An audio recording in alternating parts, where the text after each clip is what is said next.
Welcome to the Red Card Football Channel. Today we'll be discussing Everton's shocking 1-0 victory over Manchester United in the Premier League today. Everton actually did not start off the game very well.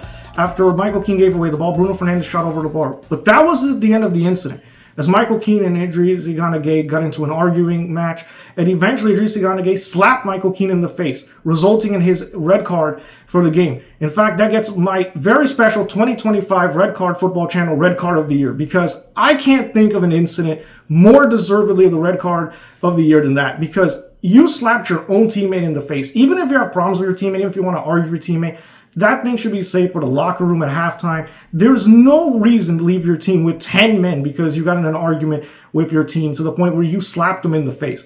But Everton, strangely enough, ended up being the better team. United were very strangely calm, just passing the ball back and forth. And Everton were a more aggressive team and eventually deservedly took the lead after an excellent combination play. Dewsbury Hall struck an outstanding strike to make it 1-0 for Everton. Manchester United after that woke up, forcing Pickford a series of outstanding saves from Casemiro and Diallo, but Everton held on at halftime.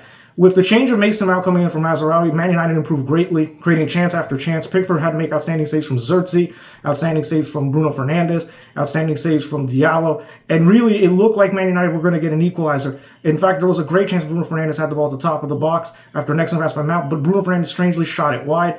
Xerxes had a chance, which header went wide.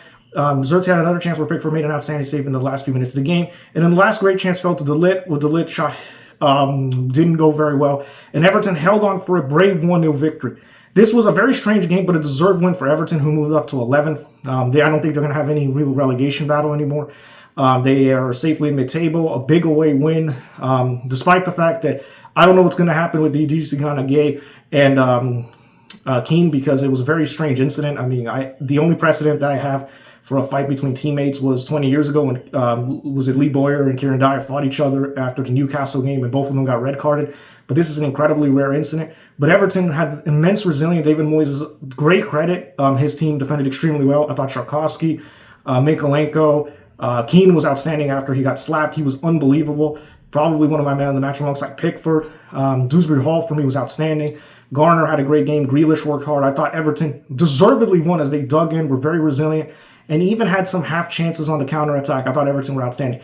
But United gets another red card. They get their own red card because they were horrible. You have a team that literally imploded right in front of you, having two teammates argue with each other to the point of slapping one another, in the case of Idrissa Gana Gueye on Keane, and you didn't take advantage of it. Man United created chances, sure, but they didn't play great, especially in the first half. The second half, with Mason Mount, they actually improved. Could have equalized. Pickford was outstanding, but still, it should have never come down to that. Manchester United did not create anywhere near enough in the first half to even equalize.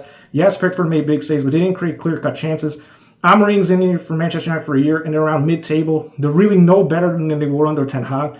I think the Amorim tenure so far has been a failure. I understand there's been slight improvements. They weren't beaten in 5 games, and they didn't lose at home since August, but still, this is not good enough for the standards of Manchester United. How many years are they going to spend this much money, and Amorim is going to be this mid to, have another 8th place finish? Is that good enough for a club of Man United size? I don't think so. This was a disastrous loss for Manchester United that keeps them further away from the Champions League positions. And yes, they have improved from last year, but it was a really low bar. They finished 15th last year. I expect them to improve after spending so much money.